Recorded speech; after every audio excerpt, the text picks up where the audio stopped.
He shreds the truth, leaving her bleeding in a room reeking of guns and cedarwood. The frame begins with the cold, clanging sound of black onyx prayer beads on knuckles. Dante, who wore power as if it were a second skin. He coldly pierced his wife's heart with each word. "I never loved you."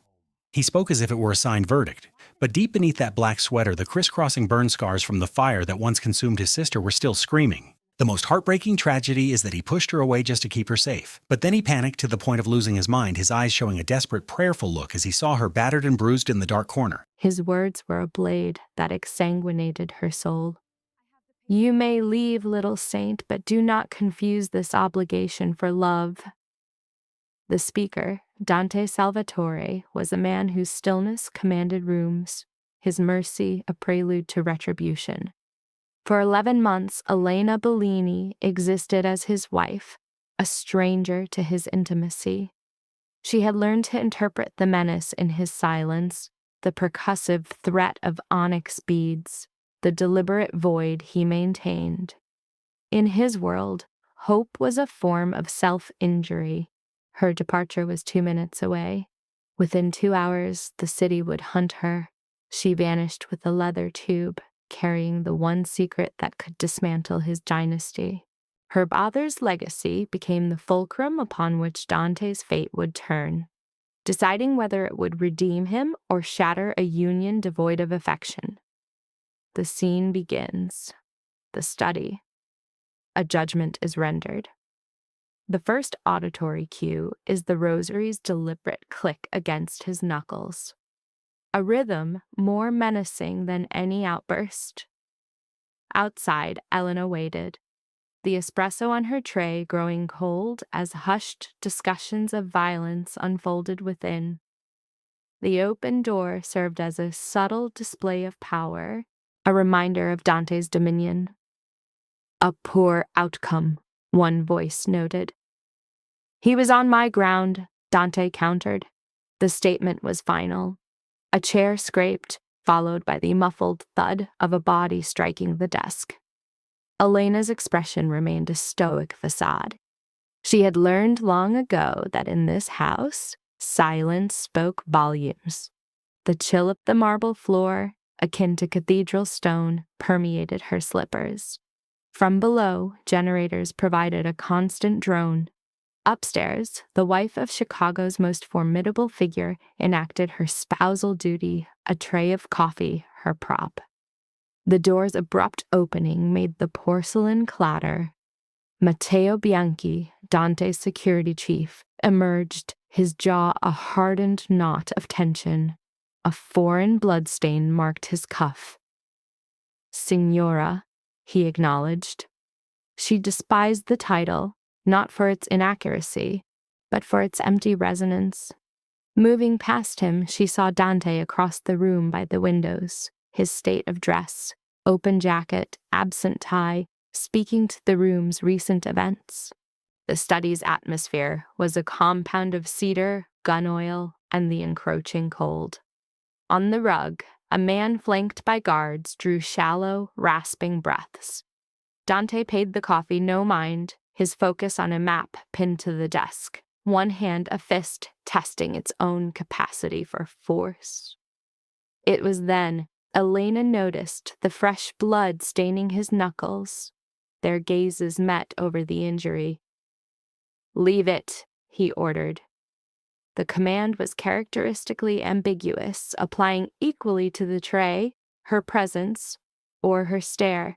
With Dante, language was a tool of brutal efficiency. She placed the espresso down as a wet gasp emanated from the floor. Prudence demanded retreat. Any rational woman would have withdrawn. Yet seeing the blood bead at his wrist, Elena acted on pure impulse. She crossed the space, took up a linen napkin, and reached for his hand. The room's tension became palpable. A current felt among the guards and even the injured man, who watched through a swollen eye like a witness to a lamb approaching a lion. Dante's hand reflexively clenched with enough force to shatter bone, but he remained otherwise still. She took his hand, revealing the split skin over his knuckles. She dressed the wound with the linen, her gentle act a stark anomaly in the violent atmosphere. He observed the top of her head, a rosary bead clicking against his ring. "No one has cleaned this," she stated, her voice cleaving the silence. "It will bleed again." His response was a low rumble. "Is that an order?" "No." She secured the cloth. "I'm protecting Teresa's carpet." A guard's suppressed laugh was a suicidal impulse. Dante's gaze met hers, his eyes inscrutable. A faint scar at his temple, a relic of a past she knew not to question, hinted at a history of conflict. Power was a second skin for him, a mantle worn so long its weight went unnoticed.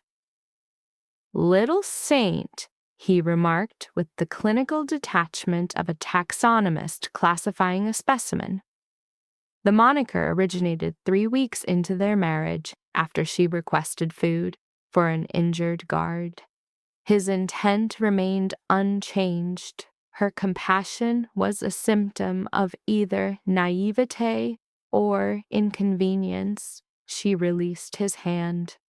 The injured man was removed, the guards departed, and Matteo sealed the door, leaving them in a silence thick with the residue of violence. Dante tested the bandage. "You should be upstairs." "I brought coffee." "You should not be outside this door either."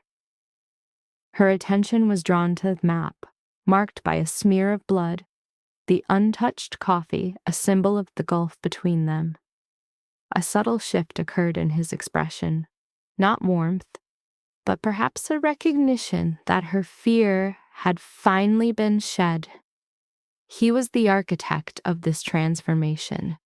He had bound her to him 11 months prior in a chapel, the ceremony witnessed by 6 people, 2 firearms, and one singular promise that redefined her existence.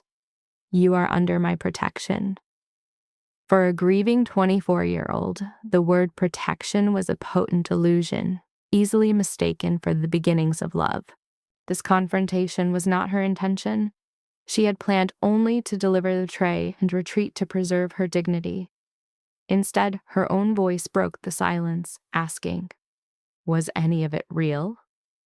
The generator's drone filled the subsequent void. Dante's stare was resolute. "Explain." The word was a calculated cruelty, confirming he understood her unspoken question. "The marriage," she articulated. "Why I was kept here, an asset to be managed and not—" Her sentence faltered. He offered no reprieve. "Because I gave your father my word," he stated, "and because my name afforded you a greater degree of security." He allowed the silence to ripen before a single click of the rosary. "If you are asking whether I married you for love, Elena, the answer is no." A stillness preceded the impact. Then the internal shockwave landed. "I have never loved you." The cruelty was in the dispassionate, level tone of his voice, as if he were closing an entry in a ledger. Shame did not materialize. Instead, she felt a profound internal fracture. She managed a single nod, her throat constricting. "I understand," she whispered. Tears were an indulgence she could not afford. Forcing her hands to move, she took hold of the tray. He observed as she arranged the cups and folded the napkin, performing small rituals of order against the internal chaos he had created. Elena. The use of her name, absent for days, made her look up. He appeared poised to say more. Whether to mitigate the damage or inflict more remained a mystery. She would never know as she executed the one remaining act of self-preservation available to her. She left. Upstairs. She retrieved the document tube from its concealment within her father's leather working tools, along with a worn prayer book, a relic from her childhood. She left the wedding band on the nightstand, abandoning the symbol of their union. The silk robes from Teresa were also left behind, artifacts of a life she had only ever borrowed. At the main staircase, Matteo stood. "Signora, don't!" Her voice was a quiet threat. Perhaps he recognized the fragile state of her composure and understood the risk of intervening. He allowed her to pass. The November air was sharp. The gates opened, a move predicated on the assumption that Dante Salvatore's wife would never simply leave. Behind her, the gates closed with the cold finality of a mausoleum door. She did not look back. Act 2. The apartment over St. Cecilia's. Here, too, the remnants of his influence remained. The space was redolent of bookbinders' glue, dust, and aged paper. Her previous existence was contained within these 3 small rooms above the family restoration shop. She had been absent for nearly a year, the apartment sealed by Dante's men post-wedding under the guise of security. Unlocking the door at 3 a.m, she was met by the ghost of a former life. The scents of paste, lavender, and her father's pipe tobacco. This was an existence built to a mortal scale. In the faint light, she allowed herself precisely 23 seconds of collapse. The pain stemmed not only from Dante's rejection, but from the dissolution of hope itself. She wept for the illogical sense of belonging this space still offered. Then, composing herself, she placed her father's tools on the table and secured the door. At 8 o'clock, a knock sounded. She responded with a letter opener held as a weapon. Paolo Greco's gaze shifted from her crude defense to her face, a sigh escaping him. He was a colossal figure, his frame clearly engineered for conflict. He was flanked by 2 enforcers. Farther away, Dr. Mia Ferraro waited with her medical bag. "Buongiorno," Paolo started. "To claim you look well would be dishonest, and I avoid falsehoods before noon." Elena remained a silent effigy. He extended a paper bag. "Teresa's and pastries, coffee for the bitterness, and protein bars for myself, as this existence is my own confinement." Mia's weary eye roll signaled a familiarity with his theatrics. "This isn't a choice, it's a consequence." The flicker of a smile on Elena's lips was the sole response. Paolo noted it, a small victory for his approach. "Affirmative. We have contact." "Declare your purpose," she insisted. The humor vanished from his face, replaced by an unnerving stillness that altered nothing in his features. "Because you discarded Salvatore's security without permission, and now every opportunist with a weapon and a motive considers you fair game." "Is that Dante's motive?" "Those are Chicago's terms." His eyes scanned the space behind her. "Will you grant us entry, or do you intend to neutralize us individually, using my poor conditioning as leverage?" Every rational instinct told her to refuse. She conceded the doorway. They moved inside with the fluid efficiency of men who are never invited. Paolo set down the bag, his gaze sweeping the kitchen. "A distinct absence of provisions," he remarked with performative despair. "Signora, what is the nature of this resistance?" "It is the sort that escapes under the cover of darkness." "I understand." He nodded, addressing psychological distress and hunger as a unified condition. "A strategic retreat." Mia placed her kit on the table, her gaze evaluating Elena with the keen eye of a medic accustomed to deceit. "Are you injured?" "No." "Have you slept?" "No." "Good," she responded. Candor is a foundation. Paolo was already assessing the room for vulnerabilities and fields of fire. "The boss's protocol is a 4-man team, drapes drawn at sunset, and you remain stationary without authorization. I do not accept his protocol. Then accept mine, Paolo proposed with a brilliant, artificial smile. I am considerably more persuasive. She folded her arms over her chest. You are unreasonable. Also, a fact. His smile lingered as he pulled a chair to the door, sat astride it, and put a sidearm on the table in her line of sight. The atmosphere in the room turned cold. This element, he stated quietly, is not subject to negotiation. A constriction gripped her chest. The chimes from St. Cecilia's tolled 9 times. An echo from a previous existence. She understood how fear could desecrate a sanctuary, transforming every item into a potential threat. I returned to the only place on this earth that belonged to me, she declared. If Dante requires another enclosure, he can construct one. Paolo's demeanor changed, not to empathy, but to wariness. His instructions were not to relocate you, Elena. He spoke her given name. That detail, more than the weapon, sparked a profound sense of dread. What were his instructions? To guarantee your continued respiration. A second knock preempted her response. The lack of any reaction was the most unsettling signal. Paolo rose like a phantom. Mia gripped her medical case. The bodyguards took positions flanking the door. Elena released the letter opener, a child's plaything in this altered world. Paolo unlatched the door. Dante entered as if he owned the property. He was dressed in black wool, immune to the chill, with droplets of rain on his shoulders. The corridor behind him became silent, an emptiness that was his constant companion. He secured the lock himself, his eyes cataloging the room, the worn workbench, the uncleaned glasses. His gaze then settled upon her.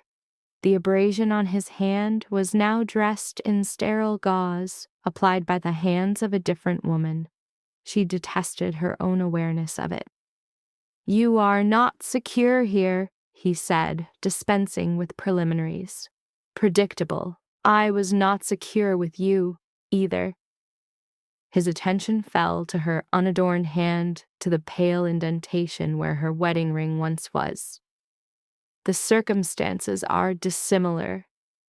They felt identical. The ensuing silence was a palpable force. Paolo, recognizing he was in a precarious zone, unwrapped a protein bar and declared his withdrawal to the hallway. Mia led him by the arm, with the guards close behind. The door clicked, isolating them for the first time since that night in his office. She willed herself to stay immobile as he advanced. Your decision was impulsive, he observed. You provided the intelligence. I utilized it. A tendon in his jaw tightened. You departed without a security team. You departed without fulfilling your role as a wife. The accusation struck its intended mark. A raw, pained look flickered across his face. A triumph she should not have desired, but did. He closed the gap until the damp chill from his coat was a tangible presence, carrying a scent of cedar and smoke. Her pulse began to race. He would sense it. He sensed everything. There are individuals looking for what your father concealed, he said in a low voice. They will leverage you to locate it. I possess nothing. Riccardo Viscari holds a different view. The name was a cornerstone of the Salvatore Syndicate, a confidant, an advisor. Her father had once described him as charismatic, with an inflection reserved for a death warrant. If this concerned my father, you ought to have informed me prior to our marriage. Correct. His direct admission was more disarming than any justification. She stared. Is that the entirety of your response? It is the reality. A short, disbelieving laugh escaped her. You employ the truth only when it can also function as a weapon. For a fraction too long, his gaze drifted to her mouth. It was the first instance where the space between them felt fragile enough to break. The tension in the room was sharp, an untenable current she refused to recognize. He took a step back, breaking the link. "You may remain for the day," he instructed. "Tonight, you will be moved to a protected location." "No." Little Saint. The name was frigid, a possessive endearment. He uttered it like fingers closing delicately on her throat. "No," she reiterated. His eyes settled on the prayer book on her table, a familiar comfort she had taken instinctively. His expression was inscrutable. He went to the window, parting the curtain to survey the street, then let it drop. "You have the liberty to resent me from a more secure setting," he stated. "I don't resent you." And that was the issue. A confession spoken in the stillness for them both to apprehend. When he faced her again, his composure had sharpened into something menacing. She should have retracted the statement. Instead, she remained motionless, her hand shaking, allowing him to see her absolute vulnerability. He offered no further comment. None was required. After his departure, Paolo returned with 3 more protein bars and an expression of calculated misery. "What?" he commented, his eyes moving between her and the door. That was sufficiently stressful to have a physiological impact. She collapsed into a chair as her legs failed her. By midday, armed personnel occupied the corridor, and a dark sedan was stationed at the corner. Dante's power had been grafted onto her former life like steel fused to filigree. She had returned home, only to find it already colonized. Chapter 3. The Records Room. He was certain which folios had been removed. By that afternoon, the apartment had ceased to be a haven and was now a supervised repository. She immersed herself in her craft as a form of resistance. The meticulous work of restoring paper required a concentration that expelled feelings of indignity. The workshop below was quiet but undisturbed. A layer of dust coated the oak workbenches like a veil. The presses were arrayed against the wall like silent sentinels. Her father's magnifying light was still angled over the primary table, its glass obscured by a film of disuse.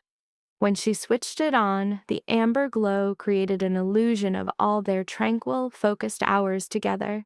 She tied on her apron, a worn blue garment with an ink-stained pocket that was her professional attire. Footsteps sounded from the hallway overhead, a constant, measured patrol. The boundary between safeguarding and surveillance is indistinct, a question of viewpoint. Under the lamplight, her prayer book rested open.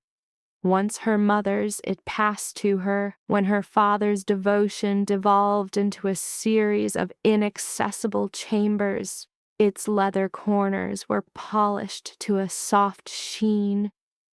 2 years prior, she had repaired its broken spine, as her father observed. His look an enigma then, and a deeper one now. Dante's earlier examination of the book cast it as a sealed container he had once tried to breach. That idea had been a nagging dissonance throughout the day. She started her inspection at the binding. Restoration is a discipline of analysis and attention. Paper reveals its injuries if you quiet your impatience. She placed the book flat, inserted a slender tool beneath the new lining, and detected an instant anomaly. This was not the result of age, but of inconsistent pressure. The coverboard felt incorrect. She paused, recalling her father's admonition against hasty examinations. Concealed objects are easily destroyed by careless hands. Applying a damp cloth to the glued seam, she allowed the fabric to soften, lifting the edge just enough to reveal a shallow channel hollowed into the board. It was vacant. Her heart faltered. An item had been concealed there previously, a long, thin object like a folded document. The bell for the lower level chimed. Her reaction was so sudden she marked the page with her fingernail. Muttering an oath, she covered the book with a linen cloth and moved to the landing. Paolo was in the entryway below, juggling 2 coffees with an air of theatrical hardship. "I arrive with offerings," he declared. "One black, to match the abyss of your soul, and one sweetened, because even ascetics need fuel. Do you possess any real responsibilities? You fail to understand. My presence here is my responsibility." He held up a paper sack. "And no, I did not bring baked goods. Mia says if I continue to consume my emotions, my jawline will become a casualty." "Mia is a perceptive woman," Paolo affirmed, placing a hand to his chest. "Lower your voice. My self-respect is already threatened by this infatuation." He ascended the stairs uninvited. The notion of personal territory was fluid in Dante's domain. He surveyed my workspace and gave a soft whistle. "This area always has the scent of old rain and a confessional." "It's bookbinder's paste," I corrected. "It inspires repentance for transgressions you have yet to imagine." "That implies a degree of self-restraint. A harsh reality." He set the cups down, leaning in to examine the prayer book. "Is this the artifact in question?" My focus narrowed. "Questionable to whom?" He recoiled slightly. "I am simply the courier. Be cautious. For those instructed to keep their distance." He was referring to Dante. A palpable chill permeates the scene. Before raw emotion, be it terror or fury, can crystallize, the bell chimes once more. In this instant, any trace of humor drains from Paolo's expression. He moves past her, his hand reflexively seeking the weapon concealed within his coat. "Don't move," he commands, an order she promptly disregards. From her vantage on the stairs, she observes as Matteo admits Dante. He traverses the studio in silence, his coat absorbing the night's wind, his gaze cataloging every object. The work tables, the shelves, Paolo's cooling coffee, and the shrouded book. "It's a violation," she utters, the words an involuntary protest. "The way you occupy a space as if you've already authored its conclusion." A strangled noise escapes Paolo. Dante dismisses him. "Reveal it!" The impulse is to resist. Instead, she draws back the linen covering. He stands near her at the workbench, his proximity an overwhelming physical presence. The warmth radiating from him creates a stark juxtaposition with the room's cold air. A rosary is wrapped about his wrist, its dark beads a sharp relief against his flesh. A faint click is heard. Her system instantly decodes the sound as a threat. "I found a hidden compartment in the binding," she states. It is now empty. "You performed the last restoration on the spine 2 years prior." "I did." "Who else might have gained access?" "My father. And myself. No one else." Dante inspects the exposed joinery, and then his gaze captures hers. "Are you certain?" She turns, the question a sharp sting to her professional pride. "This is my entire craft." His stare remains unbroken. "I am aware." The statement is peculiar. It is not an accusation, but something more destabilizing, an affirmation. This marks the second instance of such an intrusion. It is not a physical threat, but a more subtle, invasive peril. The sensation of being fundamentally understood at the very apex of her expertise. She indicates the book's board. "There is something else." Employing the lamp, she angles the page to catch the light. Deep within the gutter, concealed by aging end paper, are minuscule abrasions where a thin strip was repeatedly inserted and removed. It implies frequent access, she clarifies. This object wasn't deposited here only once. Paolo observes them as if they are engaged in a sacred ritual, tallying the potential costs. Dante's expression settles into a mask of stone. Your father was operating covertly, attempting to ensure your safety. A pure, sharp anger kindles within her. Perhaps the men of this city ought to cease defining the terms of my security. Before a response can be formed, the rear window shatters inward. Matteo drops to the floor. Paolo forces her down as the sound fully registers. The workshop dissolves into a maelstrom of noise. Heavy footfalls, the suppressed crack of firearms, Teresa's far-off scream, and Paolo lamenting the prospect of dying unfed. Dante's reaction is a study in brutal economy. He upends the massive table, creating a bastion for her and the book in one fluid movement, then draws and discharges 2 shots through the fractured window before she can discern the exterior threat. The tang of gunpowder slices through the aroma of bookbinding paste. "Remain still," he says. She offers no resistance. The gunfire ceases with the same suddenness it began, supplanted by the approaching wail of sirens. Matteo speaks quietly into a radio. Near her head, Paolo murmurs, "If I perish before Mia agrees to a date with me, I will haunt every one of you." Lifting her head, she sees Dante is still positioned over her, one hand on the overturned table, his form a bulwark against the shattered glass. A precise cut marks his jawline, a thin line of blood from a ricocheted fragment. "You are injured," she remarks. His eyes connect with hers for a beat too long. Her words seem to strike with greater impact than any bullet. He rises. "They located the book with too much ease," he informs Matteo. "We have a traitor in our midst." The concept materializes. Betrayal. Though unvoiced, it saturates the room's atmosphere.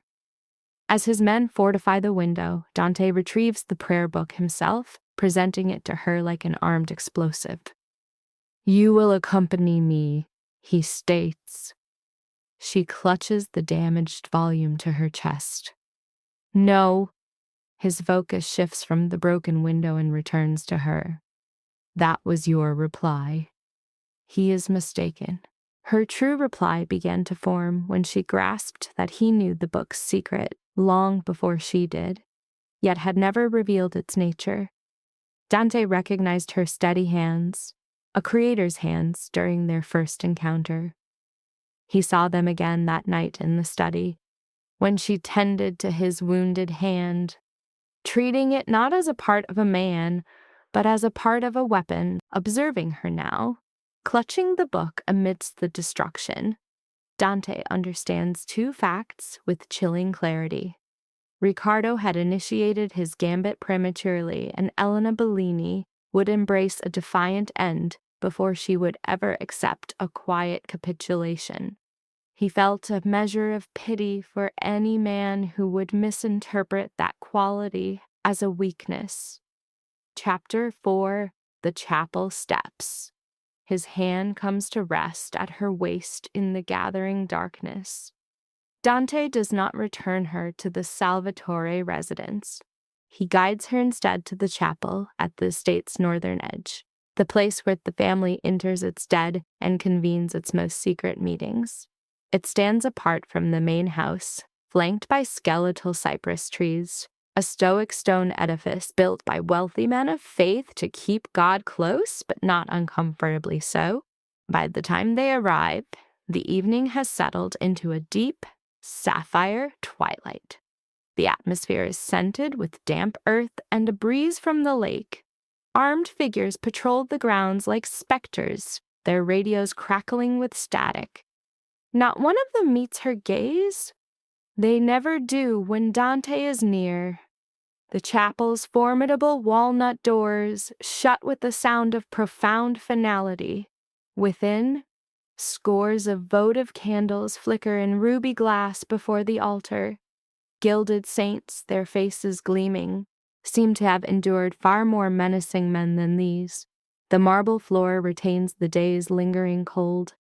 She stands beneath the frescoed dome, holding her book, feeling like a trespasser in a stranger's house of grief. "This is not a safe location," she observes. "It is a location with deaf walls," Dante counters. "That provides little reassurance." He gives her a brief, assessing look. "You ought to stop feigning courage when what you truly feel is rage." "I am not feigning. I am aware." His concurrence is more aggravating than any potential conflict. Teresa Rossetti appears with blankets, tea, and the profound patience of one who considers armed men a mere tiresome inconvenience. Her silver hair is styled in an immaculate chignon, her hands those of a person who has managed the Salvatore estate for longer than Dante has been its master. "You are far too pale," she says to Elena. "Sit." "I am perfectly well." "That is not my assessment." Her gentle hand on Elena's cheek is almost enough to make her yield. Teresa represents the only kindness in this house that is not transactional. She would bring cannoli on sleepless nights and leave novels by her door, never probing why she wept in a 14-bedroom mansion with radiant floor heating. This evening, she drapes a blanket over her, as if she were still a person deserving of such softness. From the first pew, Dante observes without comment. His elbow is propped on his knee as the rosary moves, bead by single bead, through his grasp. Click, click, click. She detests the sound. She anticipates it. 10 minutes later, Paolo enters with 3 garment bags, a first aid kit, and the expression of one preparing for martyrdom. "I wish to formally state," he proclaims, "that I died a hero smuggling illicit starches." Mia materializes behind him and slaps his arm. "They are merely shirts. Metaphorically speaking, they are cannoli."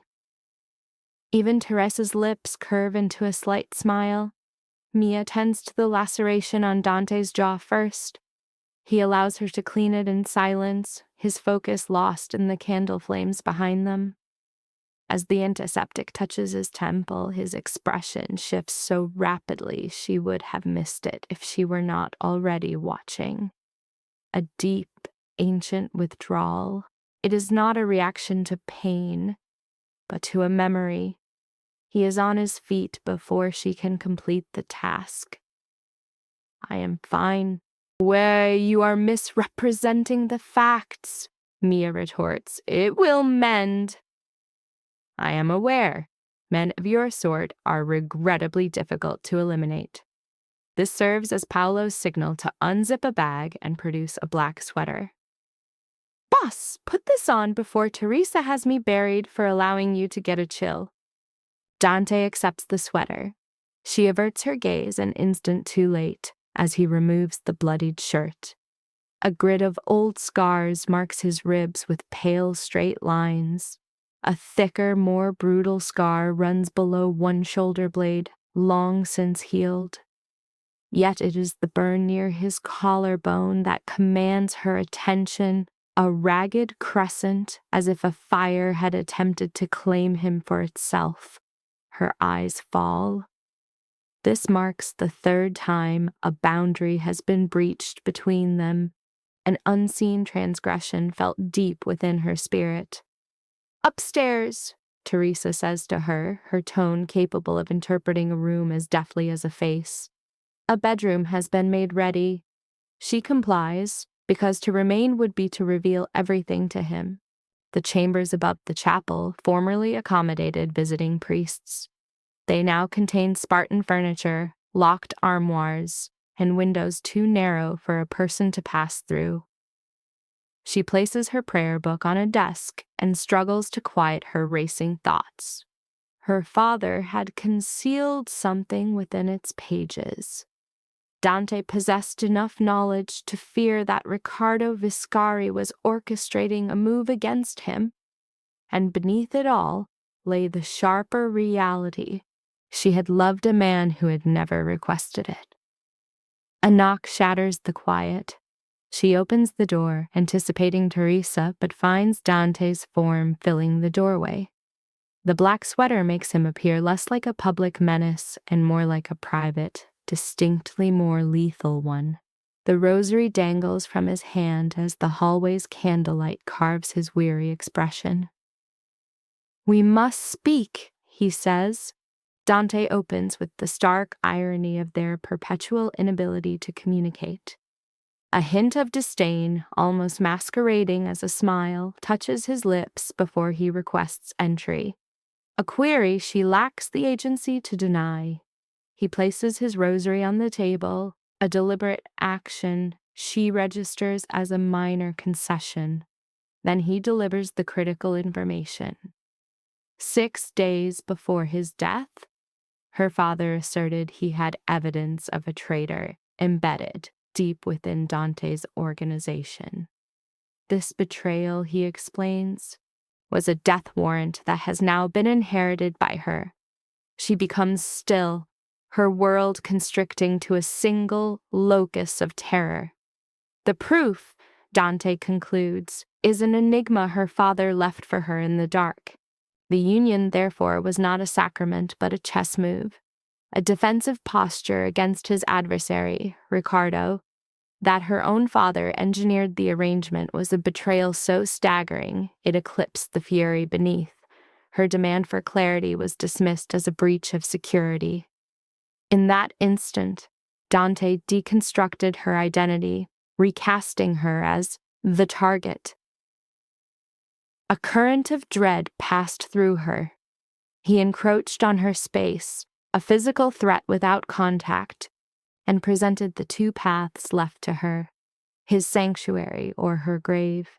He framed himself as a man cornered by circumstance, his hand forced by her vulnerability. His stark yes kindled the familiar blaze of her anger at his unsparing honesty, a truth that always convoluted her disdain for him into something far more intricate. Before the emotion could fully form, the scent of combustion and the remote crackle of flame sliced through her thoughts.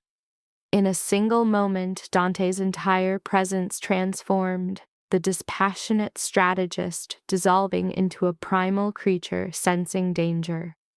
Sirens began to wail as his grip enclosed her wrist, then her waist, with a low, guttural order. "Go!" He propelled them into the stairwell just as a tide of black smoke billowed toward them. An overturned candle had ignited a tapestry near the church's main aisle. Amid the turmoil of fleeing men, her footing gave way on the stairs. Dante's hold on her waist became an unforgiving iron clamp. He positioned his own form as a bulwark against the panicked horde, wrenching her back an instant before a heavy brass fixture obliterated the spot where she had stood. The momentum drove her against his chest, her palm landing flush upon the raised, jagged scar tissue beneath his sweater. For one suspended heartbeat, his body went taut, seized by a memory of violence so vivid she could feel its phantom shock. The paralysis was fleeting. A second later, he was in motion, steering her through the haze toward an exit as his men battled the inferno. In the frigid night air, she gagged on the acrid fumes. Dante whirled on her, pupils dilated, his face a mask of rage directed not at the blaze, but at a memory. In a raw, fractured whisper, he uttered, "Lucia was lost to the smoke." He had named his sister. Then, just as abruptly, the commander resurfaced, the emotional chasm sealed. A subordinate would later furnish the parts of the narrative he could not.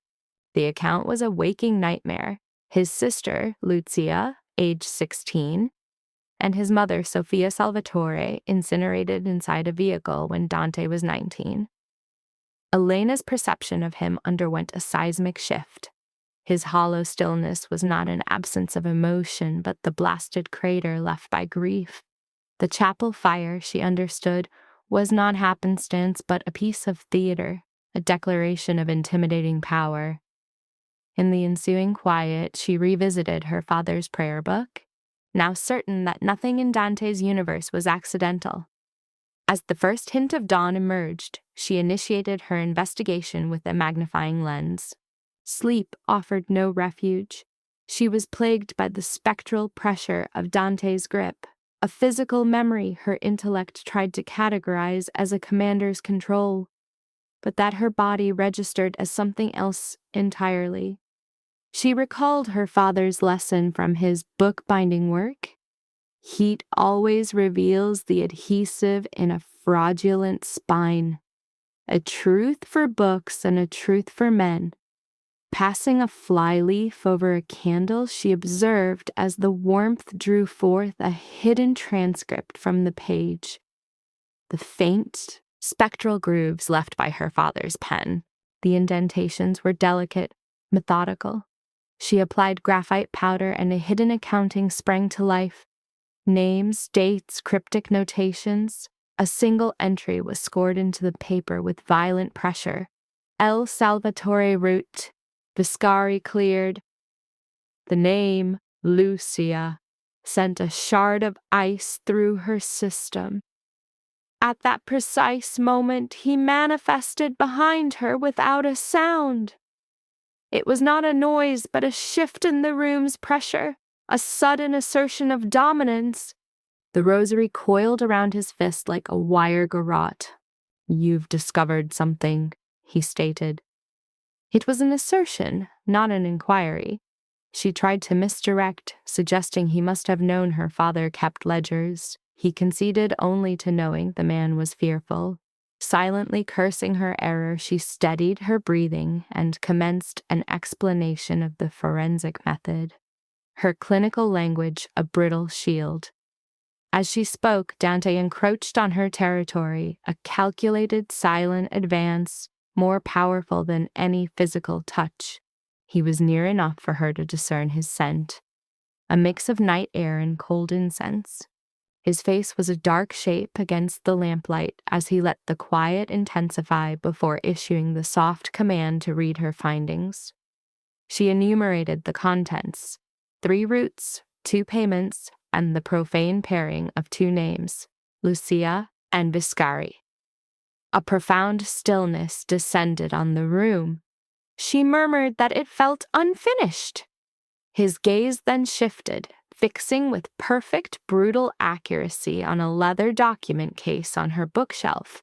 His eyes located her final secret before she had uttered a single word. "You removed that from the house," he observed.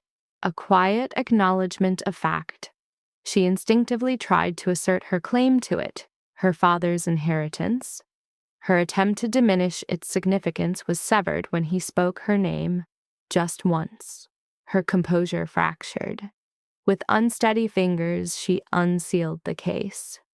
Within was a vellum scroll she had never deciphered, retained only to fulfill her father's deathbed wish that the truth not be buried by the timidity of Bellini men. She admitted to concealing it, as trusting him felt like a form of absolute capitulation. The scroll now rested between them, a nexus of conflict. A nerve in his jaw flexed. He charged her with harboring a weapon, her unawareness of its nature offering no excuse. When she questioned his own trustworthiness, his eye twitched. He would not take the vellum himself, compelling her to set it on the table in an unmistakable gesture of surrender. It was an accounting, penned in the dense shorthand of ecclesiastical Latin. As Dante began to read, his rhythm faltered, the immense weight of the script settling upon him. Ere Riccardo authorized the Joliet passage, he read, the words landing like a physical blow. "For Lucia?" she exhaled. For the car. The reality collapsed on her as she sank into a seat. Her father's deceptions, her own value calculated in machinery, the sterile contract of her marriage. She was a strategic asset, a realization of devastating clarity. She turned on Dante, demanding to know if he was aware of the treachery. His no was swift, genuine, and that was the most maddening detail. He then looked beyond her, toward the book scarred by the fire. You mended this. I did, she confirmed, presenting it like a symbol of their ideological chasm. You think only violence can bind things together. He held her stare, his tone low. And you think compassion can alter what a thing is built to withstand. The air between them crackled, a volatile intimacy with no physical contact. A sharp knock on the door broke the spell. Matteo stepped inside, his speech concise. A breach. 2 unmarked vehicles at the eastern gate. The camera feed was cut for 10 minutes prior. Dante's expression hardened into granite. It came from inside, she declared. Matteo's gaze shifted to me, his appraisal of me changing. It carried a new gravity, somewhere between respect and a strategic recalculation. It is difficult to discern in men for whom aggression is a second skin. Correct, he affirmed, and not from the ground-level crew. Dante handed him the vellum. Secure this in the lower vault. As Matteo turned to comply, I spoke into the air before he could move. No. The word arrested them both, 2 predators reacting to an unexpected sound. Without that, I stated, you have your word against my deceased father. I rose, my heart pounding. First, we make a duplicate. A trace of astonishment flickered on Matteo's face, a silent tribute to my audacity. Dante's ultimatum was frigid. You have 60 seconds. I set to the task. The antique paper, much like myself, resisted being hurried, but my hands understood the process. I flattened the document under glass, placing a translucent sheet over the script. A low-angled light made the ink distinct as I duplicated the columns in a reversed hand. It was a counter-espionage technique from my father, rendering the copy illegible to a casual observer. As I concluded, Paolo erupted into the room, managing 3 phones and a pastry, his presence a tempest of agitation. Positive news, he declared as I located the surveillance gap. Negative news. The infiltrator is literate. Our security threat is now critical. His gaze swept the scene, the priceless artifact, Matteo's bulk, my face, Dante's, and his frantic delivery ceased. Ah, he amended, our emotional atmosphere is also critical. Even Matteo almost showed a reaction. Paolo gazed at the pastry in his hand with profound melancholy, a textbook example of transferred anguish. This likely explains why I sublimate my romantic failures into baking. Mia did not make that, Matteo noted dryly. Paolo clutched the pastry to his sternum as if to shield it. A small, strained laugh escaped me, a release from the immense pressure. Dante registered it. His eyes locked onto me, the rigid planes of his face relaxing for an infinitesimal moment. The instant was obliterated by the burst of gunfire from Matteo's radio. The room's temperature dropped. Dante was already moving to the door. She is not to be left without an escort. Matteo gave a single nod and vanished. Paolo's levity dissolved. Boss. I know. Dante's gaze met mine once more, no longer remote but filled with a precise, chilling fury. We have an apostate, he said, and now we have the evidence. For the first time, I detected something in Dante Salvatore's bearing that resembled fear, a specific terror of what internal betrayal truly signified. I recalled Case File 6, the underpass. He had been wounded then, yet he prioritized my safety. We relocated before nightfall, the assault on the East Gate having been a feint, a calculated exhibition by Ricardo to demonstrate his reach. By 1800 hours, the chapel felt compromised. By 1900, Matteo had diverted the convoy twice. By 2000, no one feigned rest. I sat in the rear of an armored vehicle, a prayer book on my lap, and the replicated ledger pressed against my skin, observing Chicago pass in a smear of wet pavement and amber sodium light. We journeyed through a tableau of bridges, the grim silhouettes of factory walls, and the river's cold luminescence. Matteo piloted our vehicle. Paolo followed in the second with Mia, who had asserted her presence, refusing the role of a helpless bystander. "Fasten your belt," Dante instructed. My gaze lifted. He occupied the space beside me, a hand braced on the frame, his attention fixed upon the side mirror. He was clad in charcoal wool, the necktie a shade too decadent for a clergyman. I detected no visible weapon, a fact which implied the concealment of at least 3. The only sound was the faint click of his rosary against his ring. "I am." "Good." His composure should have been a comfort, yet a contrary impulse arose in me, a desire to fracture that stillness, to excavate what lay beneath the facade. "You might attempt to sound concerned," I offered. "I am concerned." A distinction exists between genuine concern and the delivery of a weather report. A nerve throbbed in his jaw. "Little saint, if I were to articulate my present feelings, Matteo would steer this car from a bridge." "From the driver's position," Matteo added. "He's not mistaken." It was my first encounter with his humor. A laugh broke from me, momentarily eclipsing the fear. The sound caused Dante's head to turn. No smile formed, but his eyes remained on me, another near expression.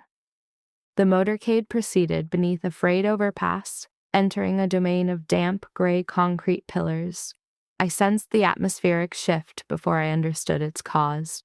Ahead, Matteo's form became rigid. Dante's hand descended on my knee, less a touch than a tactical anchor. "Get down!" he ordered.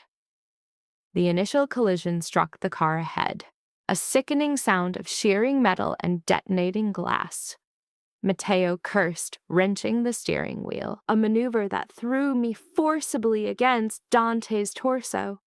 This was followed by a downpour of gunfire, the signature of a synchronized assault. He forced me to the floorboards just as the second volley impacted, his own body forming a shield above mine. The air became thick with the smell of cordate and pulverized glass. A man's voice shouted in Russian, "Hired professionals." "Remain beneath me," Dante commanded. The instruction was superfluous. There was no other place to move, yet the command registered with the weight of a physical impact. The rear window ceased to exist. Matteo was returning fire through the fractured windshield. A second impact convulsed the vehicle. Dante pressed a firearm into my palm. I could only stare at it. "The safety is disengaged," he stated. "Point and fire only if your door is breached. I understand." He said this without censure, a bestowal of trust I resented him for. In a single fluid movement, he was then outside the car, a dark silhouette countering their assault with chilling purpose. I witnessed him in fragments through the shattered glass. A dark coat, a ballet of pure, efficient violence. He operated with the brutal economy of a man for whom hesitation is synonymous with death. An assailant made a move for my door. I followed my instructions. The weapon jumped in my grasp. The man collapsed with a noise that would echo in my sleep for years. I was paralyzed. Matteo retrieved the gun from my hand, his focus never leaving the conflict, his other hand still firing. "Elena," he said sharply, "breathe. You can have your breakdown later." To our left, Paolo yelled, "If this is the end, inform Mia I was in prime physical condition." "Just be quiet and move!" Mia's scream came in reply. A figure emerged from behind a pillar, ambushing Dante. I registered the glint of a blade, saw him pivot, saw his blood. The scream died in my throat. He neutralized the attacker with a single shot at point-blank range, then staggered back into the concrete, a dark patch expanding swiftly on his side. Everything that followed is a haze of instinct. The assailants melted away as suddenly as they had appeared. We could discern sirens approaching in the distance. Matteo was already on the radio, relaying coordinates. Paolo approached with a limp, his arm completely saturated. Mia hurried to Dante, but he waved her away. Elena first. "I'm not injured," I was able to articulate. He performed a clinical, systematic scan of my body for any sign of harm. Only when he confirmed my safety did he permit Mia to approach him, slicing away the fabric of his coat. It was then that I saw the knife wound clearly. It was not a mortal wound, but it was deep, the blood continuing to seep through his white shirt. We were taken to a safe house situated above an old warehouse, a Spartan room with doors of steel. Matteo established a perimeter. Mia tended to Paolo, who maintained his injuries were merely aesthetic. Teresa arrived before midnight bearing provisions. Her soup was apparently a standard feature of Dante's convalescence. I discovered him in another room, shirtless by a sink as Mia sutured his side. "You moved," she admonished. "You speak too much. You also bleed too much," Dante retorted. "I should have departed." I elected to bypass the argument, fetching gauze from a cabinet and offering it. Mia examined my expression, then exhaled. "Fine," she acknowledged. "You can prevent him from tearing his stitches." With that, she departed. Dante's hands were braced on the basin, the water below them colored a faint crimson. A single suture had worked loose. It was an expected development. "You are an infuriating man," I said quietly. "So I am told." His voice was thinned by blood loss, a sound more disquieting than any shout. I reduced the distance between us. He observed my approach in the mirror, his eyes possessing a lucidity unsettling for a wounded man. My fingers paused over the dressing before I at last made contact with his warm flesh. A tense muscle flexed under my touch. The room was suffused with the sense of antiseptic, aged plumbing, and the oceanic, saline aroma that was uniquely his. "You ought to be resting. You were supposed to leave as I instructed." Would my departure have averted this outcome? No? Then do not squander your words on immutable events. A quiet interval passed before his head inclined, a motion suppressing the pained shadow of a laugh. I replaced the dressing, my movements now steadier, informed by knowledge instead of shock. Beneath my hands, his respiration stabilized. Mine did not. "That evening, you took my hand," he said without preamble. I raised my head. "In the study," he clarified. "You did not interrogate my actions. You did not so much as flinch. You witnessed the blood and simply dressed the wound." A profound quietude settled in the room. "That was a reckless risk," I whispered. "No." His focus lowered to my mouth, then lifted with a palpable effort of will.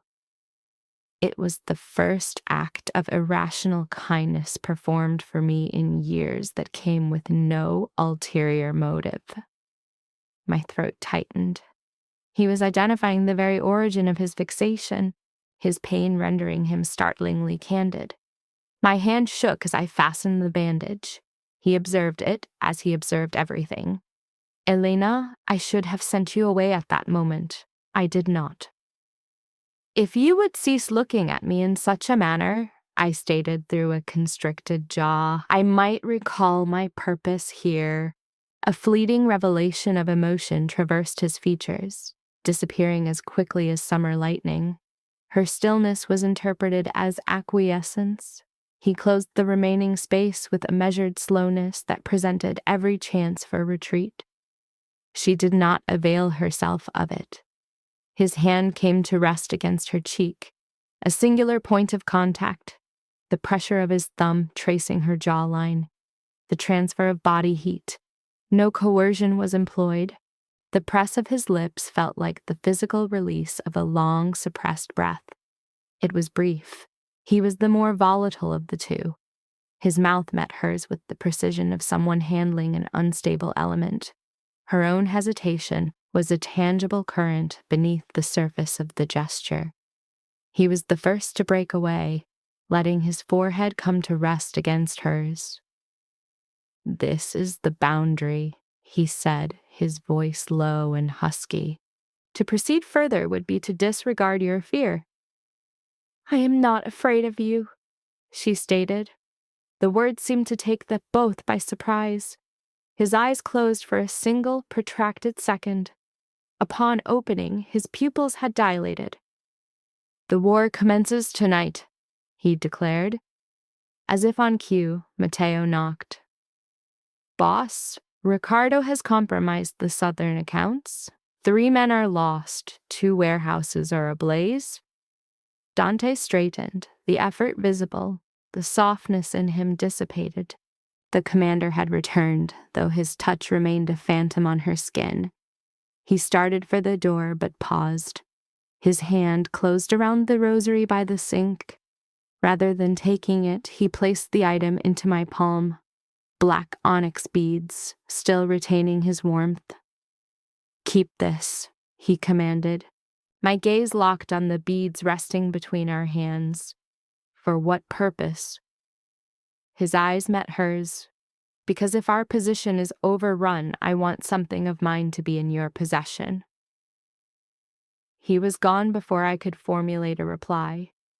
In the corridor, his men were mobilizing with a quiet sense of purpose. The hostilities had begun. Chapter 7.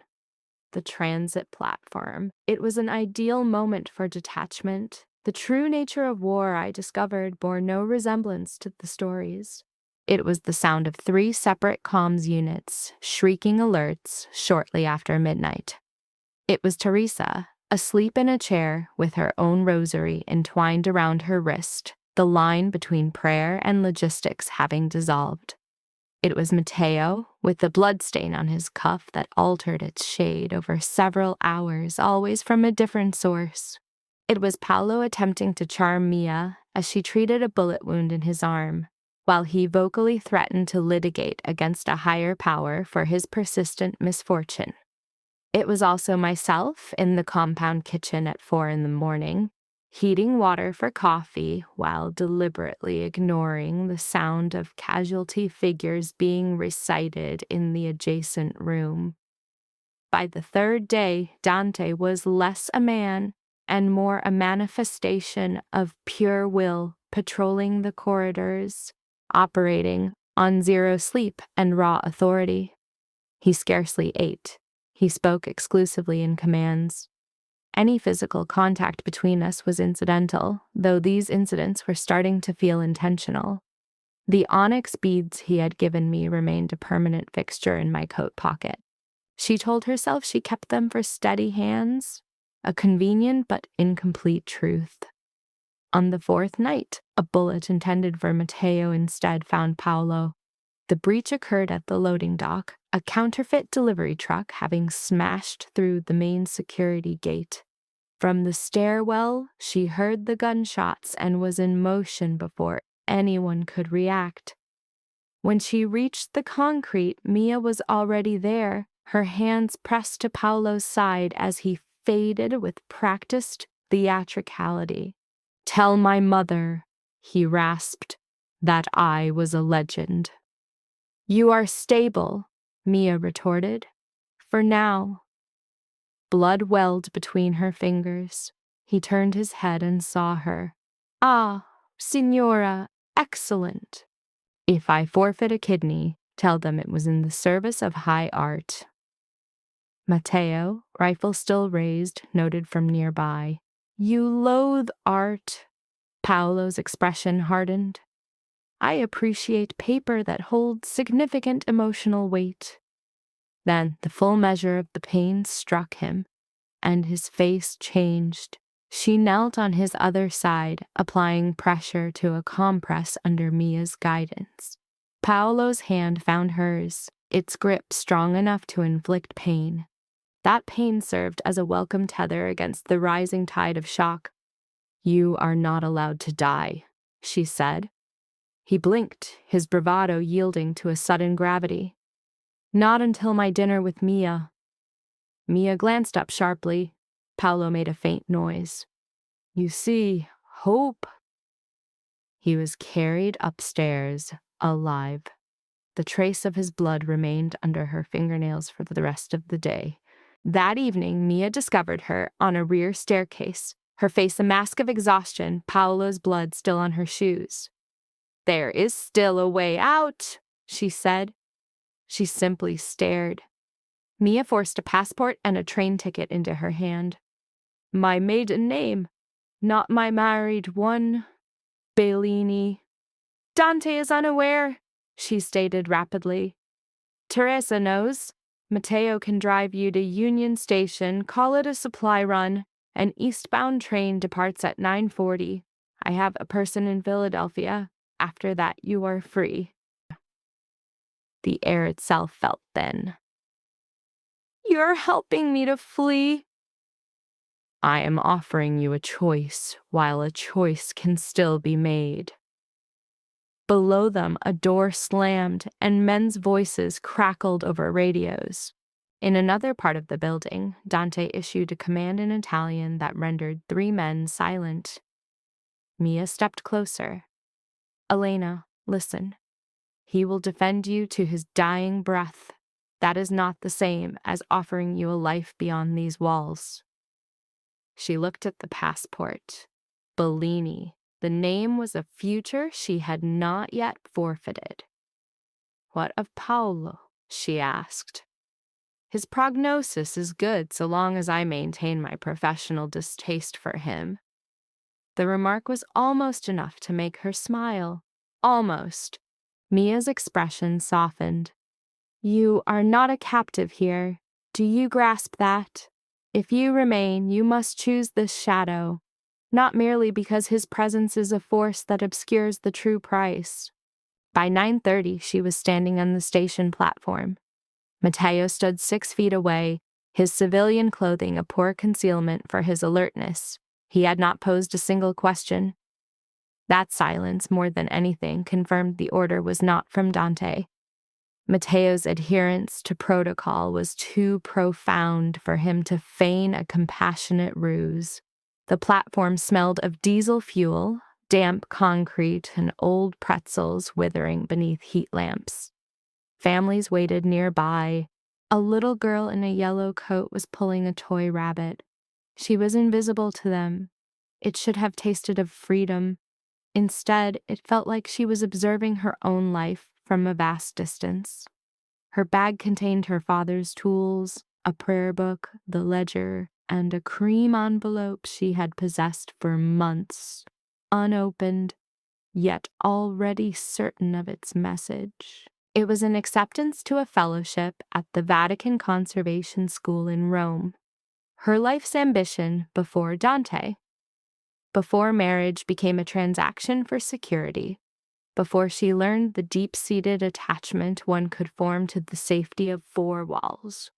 She opened it there on the platform, acceptance, lodging, a commencement date, a future defined by archival dust and sunlight, not by steel doors and armed men. She read it through one time, folded it with precision, and tore it in half, then into quarters. Not because Rome had lost its meaning, but because it belonged to a version of herself who mistook running from a danger for defeating it. Riccardo would still hold the names. Dante would still wage his war. Paolo would still be upstairs, bleeding. Her future would be an endless dissection of that single choice. Was turning back an act of ultimate courage, or simply cowardice in expensive footwear? The train's headlamp sliced a path around the bend. Matteo stepped from the shadows. "Board this train," he said quietly, "and you cease to exist." She scanned his face. "Is that your recommendation?" A curtain fell over his features. Perhaps it was profound exhaustion or even pity. "I think," he said, "that this world consumes women who pray for men to be more gentle than their nature allows." The scream of approaching metal grew louder. That sound should have been her answer. Instead, her hand slid inside her coat, closing around the rosary Dante had given her after the attack. Its warmth was now only a memory, but her skin remembered the feel of each separate bead. A phantom sensation. It was enough. She turned her back to the train. A sharp hiss of air came from Matteo. "Are you certain?" "No," her voice trembled, "but I am going back." The cost of that decision was immediate. The Roman dream was dead. The illusion of being Bellini was erased. Any surviving innocence was no longer a state of ignorance, but a conscious weight, heavier, more true. When she returned to the warehouse near 10:30, Teresa read her face and opened her arms. She held the embrace for a count of 3, then pulled back. Any longer and her composure would have shattered. Dante stood in the command center, a tableau of maps, monitors, and silent figures. He watched her enter. His eyes moved from the bag on her shoulder to the ruined ticket in her hand, then met hers. There was no relief in them, no anger. Only a stillness so complete it felt like a physical force. "You left," he stated. "The door was unlocked." "And?" She walked toward him, compressing the room until only they existed in it. "I came back." Nothing stirred. Dante's knuckles were white where he held the table. The rosary was not there. It was with her. His gaze fell to her pocket once, a look of absolute comprehension before he motioned to the maps. "Good." Nothing else. In front of his men, just that. But as she turned to leave, his stare was a palpable touch he would not permit himself. The escape was offered. She had declined. This was Chapter 8. The service lift. The new guard she had took the wrong floor. The lethal mistake, however, came 2 days later and was entirely her own. She had believed her decision to stay afforded her the privilege of free movement, a fatal vanity posing as practicality. War has no time for either. Dante had already moved the ledger's duplicate twice. The original was in a vault that only he and Matteo could open. Riccardo's teams were testing the perimeter, exerting pressure from the southern docks and the western road. They started small fires to measure the city's response, looked for weaknesses, and monitored for silence on police radios.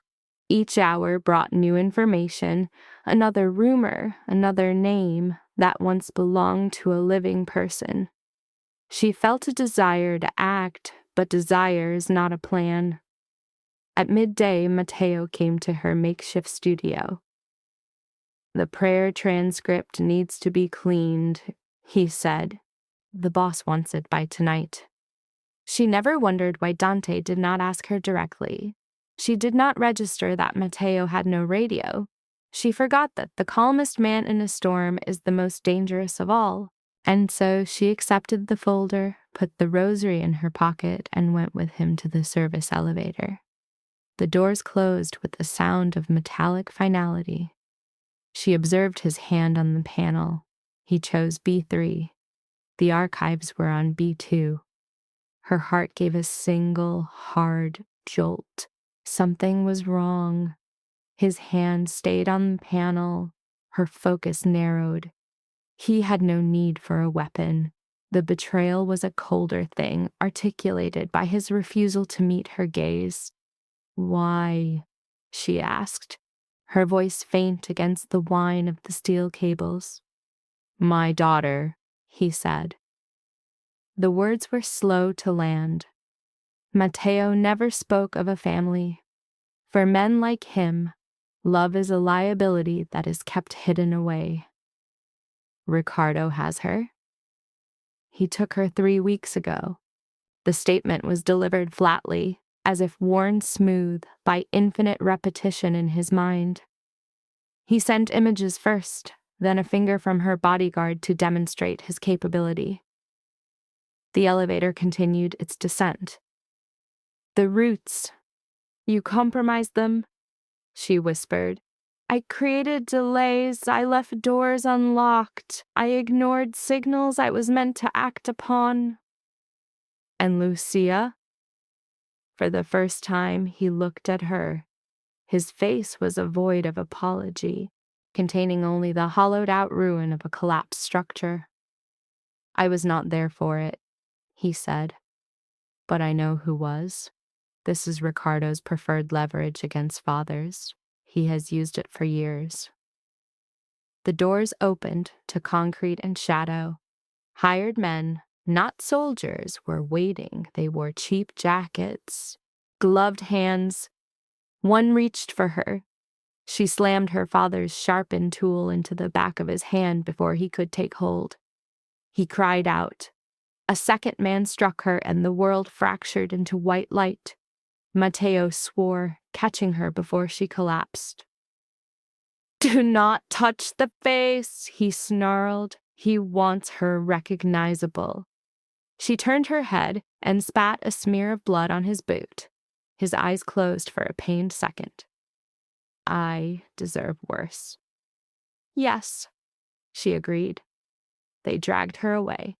The basement was a former freezer complex, abandoned after the river changed its course. It smelled of damp and rust.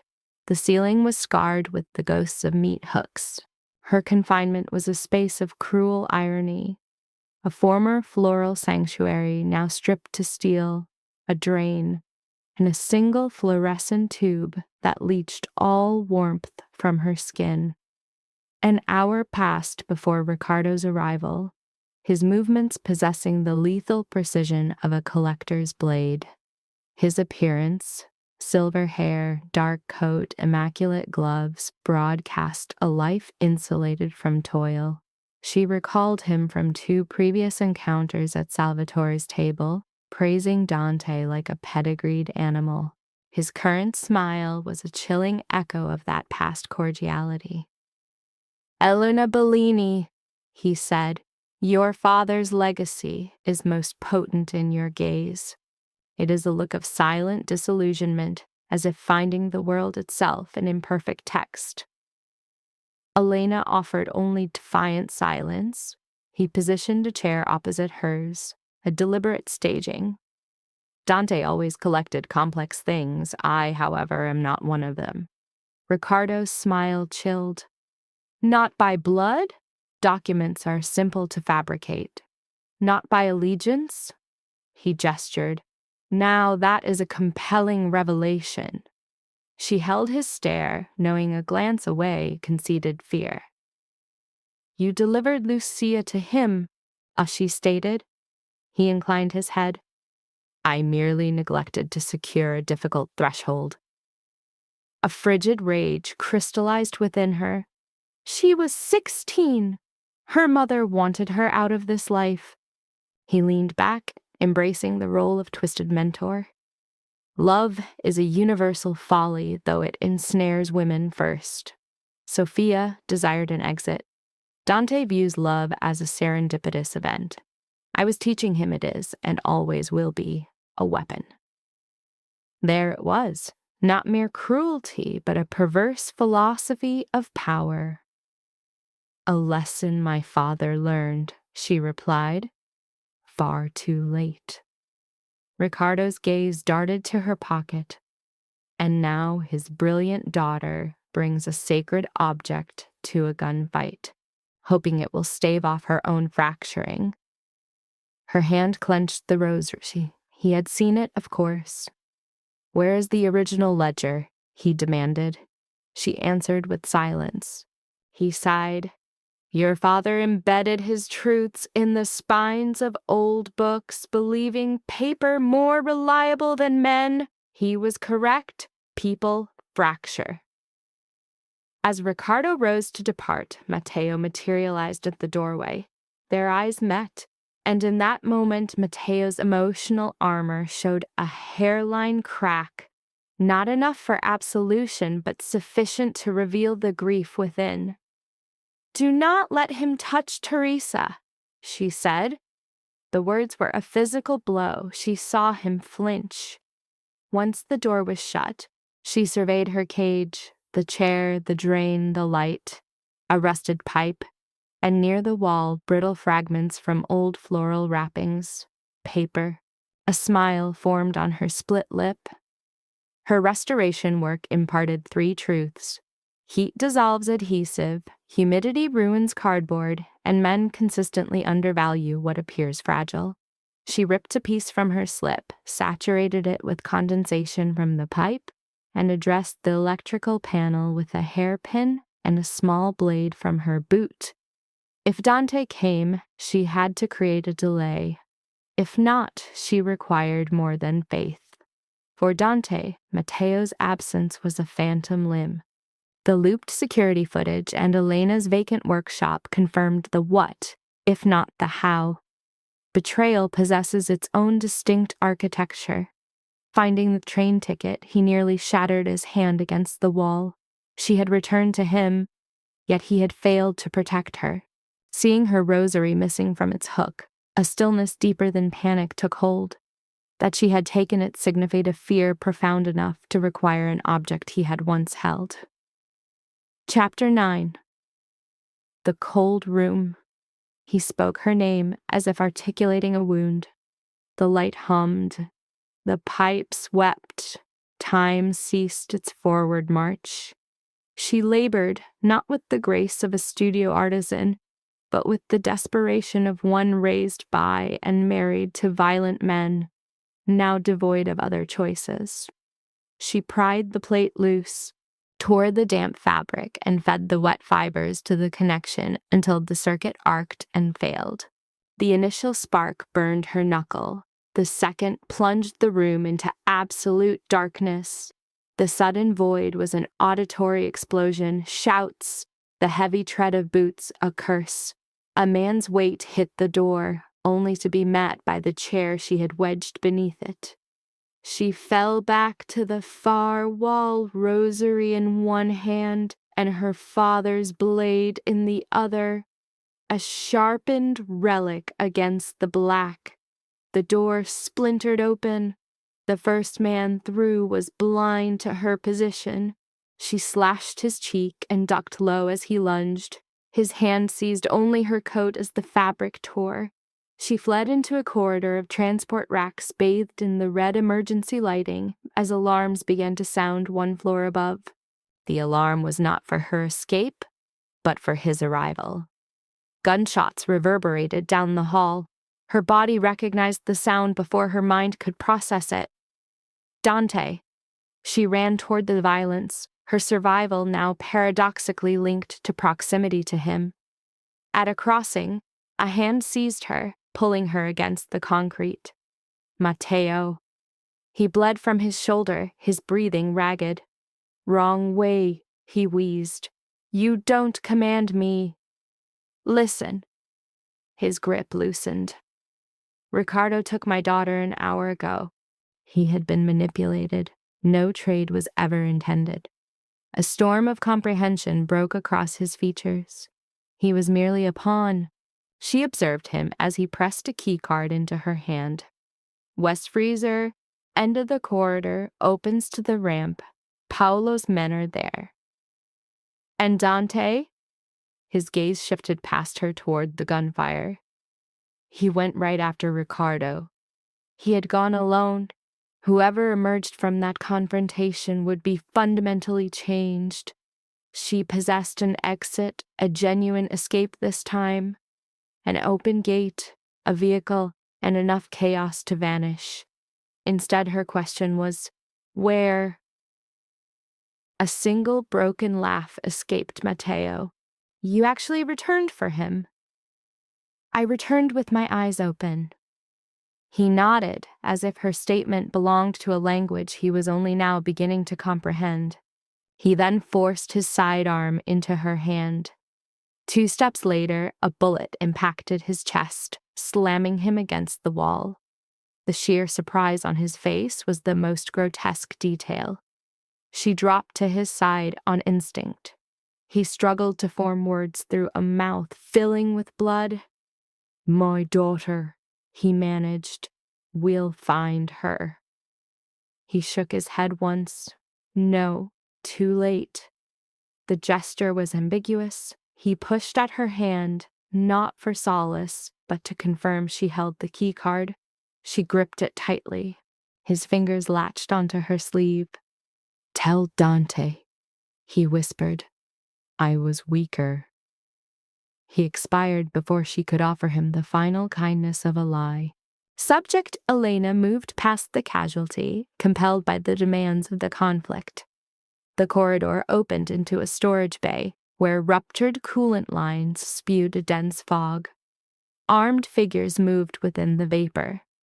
One corpse was a known enforcer, the other one of Dante's own. She navigated past them to find Paolo crouched behind a crate, his face pale but his voice firm. The prodigal returns. Mia owes me $50. I wagered you'd shank someone before you cried. You belong in bed. She countered, I'm a doctor now. Call this field work. He regarded the weapon in her hand with an amalgam of pride and terror. Nearby, Mia reloaded, her relief at Elena's presence a sharp, fleeting expression. You're bleeding. Elena dismissed it. Not enough for melodrama, which likely means a concussion. A heavy, rhythmic smashing emanated from the office area. Dante. Paolo saw her focus fix on the sound and begged, No, don't. You're going to him will literally induce my cardiac arrest.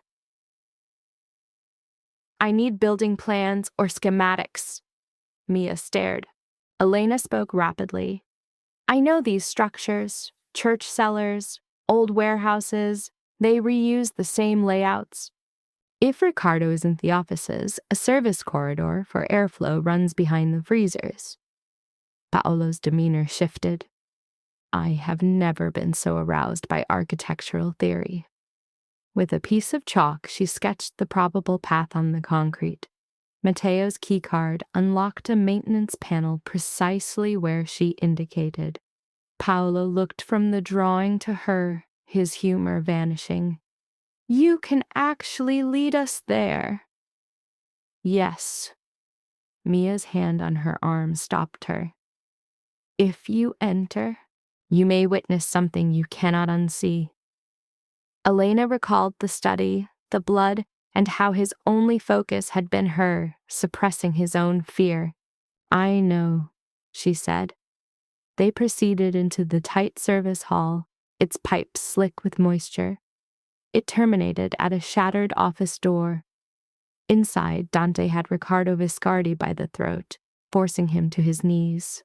For a moment they were unseen. Dante's back was to them, his weapon on the floor, his temple and shirt stained with blood. Riccardo gazed up at his captor with the tranquility of a man arriving at a predestined end. Do it, Riccardo rasped. Fulfill my work in you. At the sound, Dante heard her intake of breath and turned. Certain moments alter a life in a silence only understood in retrospect. Dante's realization that she was alive constituted one such moment, his entire being transformed from avenger to a vortex of relief, rage, and possession. He thrust Ricardo toward Paolo, who restrained him, and crossed the room to her. He didn't inquire if she was injured. The evidence was plain. He cradled her face in his hands with a devastating gentleness. Elena. He breathed her name like an invocation. She touched the blood at his hairline. Matteo is dead. The information struck him like a physical impact, which he absorbed with a deep, shuddering quiet. He gave me this, she explained, revealing the keycard, the access. Dante shut his eyes, drew a single breath, and rested his forehead against hers. The contact was silent, raw, and more profound than any kiss. Behind them, Paolo grunted, "If we're having a moment, let's expedite it while I'm wrestling a senior citizen. I'm expecting a bonus." Ricardo laughed, blood flecking his teeth. "You see, this is how love destroys a man." Dante turned, his expression becoming the monster of legend, not through a shout, but through a stillness that was a covenant of death. An unspoken certainty of imminent death permeated the space between them, a fact Ricardo acknowledged with a smile. Chapter 10. The River House. The man he had murdered was a surrogate father. Ricardo's existence was granted a reprieve of 43 minutes, a brief interlude for securing the scene, for Mia to coax a protesting Paolo onto a stretcher, and for Teresa to arrive with a benediction that felt like a menace. This was the time it took for Dante to stand in a freight elevator, Ricardo shackled below, enveloped in a stillness so absolute it was as if he had ceased breathing. The grace period expired the moment Ricardo derided Matteo's final moments. The treachery of Lucia, the pilfered wealth, the abduction, none of these constituted the true transgression. Matteo, despite his myriad faults, had sought redemption in his final act. It was Ricardo's contempt for that atonement which irrevocably condemned him. Dante's directive, the River House, was met with silent assent. Located at the southern periphery of the Salvatore domain, the structure stood at the confluence of urban glow and industrial darkness, a relic of his grandfather. Its very name was a sentence. My insistence on accompanying him was met with Dante's refusal. "I am concluding this," he declared in the vehicle, dried blood fracturing on his skin. "As am I." "You have no role here.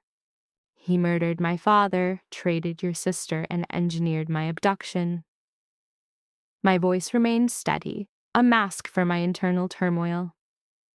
"You will not dictate the terms of my retribution." He studied me for a protracted moment before giving a single nod, a gesture of concession, or perhaps acknowledgement. With Dante, certainty was a luxury. The river house was imbued with the scent of sediment, old timber, and the weight of history. Within the study, taxidermied creatures observed from the walls above an unused fireplace. Ricardo was bound to a chair at the room's epicenter. The purpose of the evening was made plain by Matteo's file, placed next to Dante's sidearm on the desk. The objective was not suffering, but clarity. Dante's interrogation mirrored his combat style, starkly efficient, devoid of superfluous inquiries about dates, names, or accounts. He methodically drew out a network of accomplices, spanning from law enforcement to family. Ricardo's responses oscillated between arrogance and skillful deception. I stayed at the desk, verifying his statements against my father's records and tracing the financial pathways he had revealed. In this final act, My function was not as a liability, but as the ultimate validator of truth. When he refuted the existence of a Vatican account, I produced the prayer book, open to the damning indentations. Your pressure was too forceful here, I noted. My father discovered the transaction because you channeled funds via the church's restoration fund. No true conservator would abbreviate pigment orders in such a manner. A glimmer of admiration registered in Ricardo's gaze. Carlo instructed you effectively. Sufficiently. Our eyes met. Dante's contained a lethal fragment of pride. Ricardo perceived it. That is your vulnerability, he whispered to Dante. It isn't love. Ooh, it is understanding. You need her to perceive the man behind the beast. It slows your hand. And what is your own flaw? Dante inquired. What is the source of your pathology? Ricardo strained against his restraints. Precision. Incorrect, Dante retorted. It is terror disguised in expensive tailoring. The ensuing silence was total. At this point, Ricardo, a narcissist, certain of his own story, turned to personal attacks. Your mother pleaded, he scoffed. Quite distasteful. Lucia, however, did not. She observed me as if I were a disappointment. The same look your own wife gives you. Dante's movement was so swift the chair overturned before I could process it. His hand seized Ricardo's throat, hoisting him from the seat as floorboards groaned in protest. In that moment, I glimpsed the outcome Ricardo desired. Dante wholly consumed by his rage. Dante, I uttered, the single word cutting through his fury. He paused, not by magic, but because my voice acted as an anchor. His grip relaxed marginally. A bloody grin spread across Ricardo's face. See, there it is. The hesitation. I continued. Sophia would have loathed the man you were then. She would hold this in contempt. Dante released him. Returning to the desk, he retrieved the ledger and presented it to me. The final notation, read it. My gaze dropped to the page. My father's distinctive script detailed payments and cleared passages. Then, a final line I had overlooked. If this is discovered posthumously, know that Sophia Salvatore perished attempting to escape with evidence. Biscardi started the blaze. Do not allow Dante to become like him. My heart constricted. As I looked up, Dante read the revelation in my expression. His entire bearing shifted, solidifying into an unwavering purpose. He gazed at Ricardo, now understanding the true depth of the debt. The instrument he chose was not his own, but the small blade from my tools. My father's knife, the bone-handled tool intended for leather work, was repurposed. It was an implement of precision, not a theatrical prop. With it, Dante severed Ricardo's bindings. Ricardo emitted a single, baffled laugh. Dante then set the knife on the desk, pushed the evidence file forward, and activated the recorder on Matteo's mobile. His command was direct. Compose a complete confession. Name every corrupt official, every compromised route. After a pause, he added, Then you will recite it all. Ricardo hesitated. And if I refuse, a projectile will pass through your mouth and the accounts will be released to the public. The hubris vanished from Ricardo's expression. The confession lasted 11 minutes. He capitulated, believing their society absorbs scandal more readily than it serves justice. He finally affixed his signature after Dante enumerated his seized bank accounts and the mistresses under federal surveillance. His strategies were mirrored, his techniques reflected. Upon its completion, Dante discharged a single, lethal shot into Ricardo's torso. There was no monologue, no theatrics, only a silent efficiency more unnerving than any fury. Ricardo collapsed, motionless. I forced myself to witness it. By morning, the body had vanished. The confession disseminated to 3 of Ricardo's adversaries to ensure its circulation. We remained in the study as dawn approached. "He altered you," I remarked. Dante gazed at the mark on the carpet. "He did." "What follows?" His gaze shifted to me, the prayer book, and my father's knife, and I understood that my own path forward had to be chosen. The price of their actions was evident. Matteo was gone, Paolo was shattered, Lucia had vanished. All illusions of their former innocence were now relics of the past. Yet a chapter had definitively closed. Teresa's call came with the sunrise. Paolo was conscious, requesting broth and care. Mia revealed her anxiety only to Teresa. The complicit were already betraying one another. Dante took the call, listened, and then exhaled slowly. Surveying the disheveled room, he looked at me and stated the only relevant fact. "It is finished." Chapter 11. Seated at the kitchen table, he posed the question directly. Conclusions are rarely tidy. Corpses required interment. Accounts required balancing. 2 police captains stepped down, citing health, a euphemism for fear in Chicago. The media reported on fiscal malfeasance and a blaze at a warehouse. Lucia's name was never mentioned, nor was my father's. Nevertheless, Dante had their names etched into stone. Lucia's was added to the family chapel. Carlo Bellini's was commemorated in the garden of St. Cecilia, where weathered paper blossoms gathered by the fence. Paolo framed his survival as a theatrical imposition on others. "I experienced a vision at the edge of mortality," he announced 3 weeks later from the restored Salvatore kitchen. "Should Mia persist in rejecting me, I must resort to becoming intriguing." Mia scoffed from her position at the stove. "Begin with your medication," Teresa prodded him, "and cease the theatrics for your meal. This is not a performance. It is my method of grieving." My laughter was so intense I doubled over. This perhaps was the beginning of their recovery, not through tranquility, but by readmitting a necessary chaos. I had not returned to Dante's chambers. The household was taken aback, save for Teresa, who diplomatically feigned ignorance. Our cohabitation was governed by an unspoken agreement. I maintained a separate suite and a workshop near the library.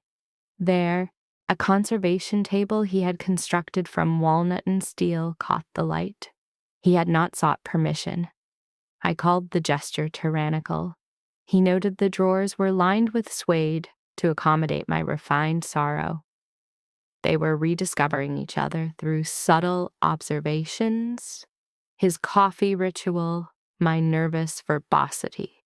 My silence when wounded, his hand that would pause behind me in a group, yet never make contact.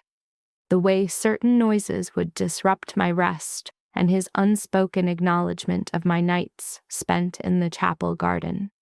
The rosary, by a mutual, silent understanding, became a shared artifact. He would sometimes hold it during meetings, its beads a quiet percussion against his hand, reminiscent of that first night. On other occasions, he would leave it by my lamp as I read, a quiet gesture of support before departing. One rainy afternoon, Paolo entered my studio with pastries and an aura of impending revelation. "I present to you cannoli and intelligence. And which is the more trustworthy?" "The cannoli, lamentably." Seating himself, he lowered his voice. "You are aware he has kept the ring in his desk this entire time." My work on a damaged manuscript ceased. What ring? Paolo's face registered utter astonishment. Elena, should I be forced to recount your own tragic history, I will invoice you. A flush of warmth spread through me. You are an exasperating man, but a knowledgeable one. He drew nearer. Furthermore, if you were to wound him now, Mia has declared that despite her principles, she will assign me the task of his repair. I urge you to consider the timing. A crumpled tissue sailed through the air, a playful attack he met by feigning a catastrophic injury. That evening, Dante found her at the kitchen table, absorbed in the delicate task of mending a child's prayer book. The volume was a relic, rescued by Teresa from storage, its cover blackened by the old chapel fire, its pages sealed by smoke and age. Rain traced patterns on the window. The scent of Teresa's cooking, garlic and basil, gave the house a profound vitality. He set 2 mugs of tea down, a silent overture before he spoke. Paolo came to you, it's what he does. He mentioned a ring. She held his gaze. He did not look away. A lesson learned since the war was that Dante's honesty now came faster, his cruelty no longer the first line of his defense. Not easier, merely faster. Yes, she confirmed. He drew the ring from his pocket and placed it on the table. It was her wedding band. Simple gold. It appeared too small to have contained the immense weight of the chaos it had borne. I kept it, he said. I know it should have been returned to you when you came back. Probably. He gave a single nod, accepting the rebuke, and took the opposing chair. He set his forearms on the aged wood, in the same space where Teresa kneaded bread, where Paolo lamented his destiny, and where she, defying all expectation, had established a foothold. This cannot be a fairy tale, he stated. A smile nearly formed on her lips. A relief. I was never very good at playing the damsel. His face softened. A change so rare its existence was marked only by the price paid for it. No, you were not. The storm outside raged against the glass. His eyes settled on the book before her. A charred book lay open, its leather cover held by soft weights. He noted her preservation of the ruin. She corrected him, defining her work as stabilization. Salvation was a distant goal. To him, the distinction was meaningless, but she explained the chasm between them. With a bone folder, she traced a fragile page, clarifying that stabilization merely prevents further harm. Salvation, however, invites touch without the specter of fear. In the ensuing silence, he collapsed the emotional expanse with 4 words of brutal simplicity. Teach me to save. She studied this contained, impossible man. He who had once denied love now sat in her kitchen, seeking not absolution or affection, but a method to prevent what is precious from shattering. A knot formed in her throat. What is it you ask, Dante? He rotated the ring between his thumb and forefinger, the rosary in his other hand whispering against his skin. I am asking, he stated, for your hand in marriage, not as a term of your father's pact, nor for the sanctuary of my name. It is because I have paid the price of your absence, little saint, and my life will now be a testament to that lesson. There it was, the unvarnished truth, heavy with the weight of every scar. The tears began, a humiliating, relentless torrent. He remained still, not reaching for her, but affording the moment its space with a terrifying patience. Yes, she at last articulated. But if you ever speak to me again like you did that night in the study, I will take half your art collection and all of your coffee. the barest trace of a smile touched his mouth. Blackmail looks good on you. He rose and walked around the table, his pace slow, giving her every chance to pull away. She did not.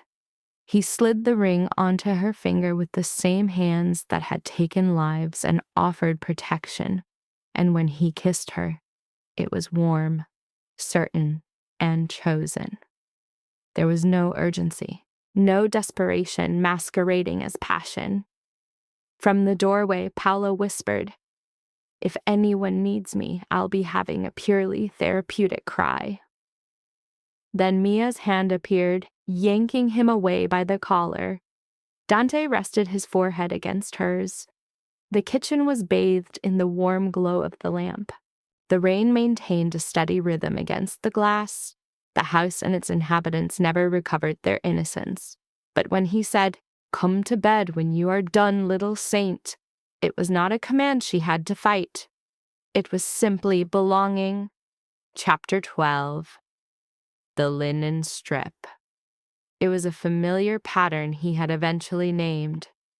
10 months later, the first sound she heard was the rosary. Click, click. Not from the other side of a locked door, but there, at her own table. Afternoon sun illuminated restored books, clean tools, and a bowl of lemon peels. Teresa claimed fought off academic sadness. The new Bellini Salvatore Conservation Center occupied the old carriage house, part archive, part lab, funded with money Dante once used for darker trades, now funneled, to his constant irritation, into preserving local histories. These were records and family artifacts that no one valued until they were nearly lost to time. She was studying a damaged marriage registry from 1924 when its subject, Dante, appeared without warning. Some habits never die. Love does not erase conditioning, it only changes its target. He had lost his jacket on the walk from the main house. His shirt sleeves were rolled up once, his tie was loose, and his hair was windblown. A thin cut crossed one knuckle. Likely from a stubborn crate latch, he'd insisted on opening himself, a refusal to delegate that suited his narcissistic tendencies. The rosary beads made a single, sharp click against his wedding ring when he saw her notice. "What did you hit?" "A stubborn crate." "And the crate won?" The smallest twitch at the corner of his mouth. That near smile was still a jarring piece of data, not because it was now so rare, but because she recalled when it did not exist at all. She moved to his side of the table, took his hand, and turned it palm down under the lamp. The evidence was clear, a clean slice across the knuckle, irritating but not serious. She began to work without asking permission, a dynamic established in their first meeting and never changed. Taking a linen strip from her apron, she dressed the cut as if the injury itself was more important than the man, his identity, or the entire history of the sickness that once made him believe his world was impossible. He never took his eyes from her face. From outside, children from the parish home were led across the chapel grounds for a history tour. Their voices drifted through the open window, like birds that had not yet learned fear. Inside, Paolo could be heard complaining that fatherhood was ruining his abdominal muscles. Mia, his wife against all logic, told him to hold the baby and be quiet. Faintly, she could hear Teresa's laugh, a sound that changed the quality of the air. As she tied the knot, Dante's fingers tightened on hers. "Look," she said, "you'll live." "I know." But he did not let go. His pupils were wide in that old, familiar way, a look that no longer signaled a threat but an intensity that made her feel both dissected and chosen. She knew this state. It still created a ripple of unease in her, as perhaps such a raw display of devotion should. "Explain," she said softly. He let out a short breath. The beads tapped his knuckle, a click. "Do you have any idea," he began, What you first did to my mind. A small laugh escaped her. Trapped you in a legally dubious contract? His thumb moved over the inside of her wrist where her pulse was a frantic drum. No. His voice dropped, becoming deeper, more real. In the study, he said, with blood on my hand and a man dying on my floor. The correct response was fear. You should have run. But instead, you walked toward the injury. She could feel that moment in every cell. The harsh coffee, the smell of cedar and violence, the words that shattered her, and the door she had shut, knowing that to stay would be to let herself be erased. You saw that answer before I did, she remarked. I saw it before realizing my condition was without a cure. A smile surfaced despite the tightness in her throat. Incurable? Yes. His stare was unflinching. In a world where I existed only as an object of terror, you made me recognizable as a man. Do you understand the price of that change? Flashes of Lucia, Sophia, Ricardo, and Matteo returned. The river house, the platform, the kitchen, all the selves he balanced between weapon and human, choosing both without letting the first destroy the second. It destroyed the illusion that you could be self-sufficient, she suggested. A slow warmth bloomed on his face, not of surprise, but of shared recognition. Yes, my little saint. He spoke the title one last time, quiet and whole, a summary of their entire history. He lifted her hand, his lips brushing the linen dust across her knuckles. He then produced a rosary from his pocket, laying the symbolic chain on the table as a boundary between them. Black against